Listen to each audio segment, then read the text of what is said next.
Invité à commenter la décision de justice qui ordonne le retrait de la croix surmontant un monument d'hommage à Jean-Paul II dans la commune de Ploërmel, Nadine Morano a pointé du doigt ce qui, selon elle, est source de tensions dans la société. En 1989 ont commencé les premiers problèmes avec le port du voile, la provocation du port du voile à l'école.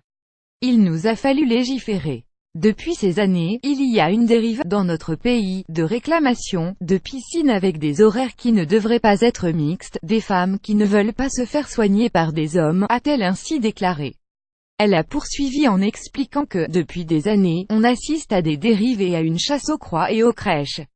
Une situation qui pourrait être évitée, selon la députée européenne, en modifiant notre constitution. Je vais vous dire, si d'une façon culturelle nous acceptions, car c'est un fait, que la France a des racines chrétiennes et que cela fait partie de notre culture. Nadine Morano explique ensuite que, si nous avions ça dans notre constitution, on en finirait avec ces querelles, avec des laïcards extrémistes. Une pétition a d'ailleurs été lancée sur le sujet. Un souhait récurrent à droite, les racines de la France est un cheval de bataille de Nadine Morano, qui avait déjà, lors d'un passage sur le plateau de l'émission On n'est pas couché, en 2015, évoqué le fait que notre pays était judéo-chrétien, et de race blanche.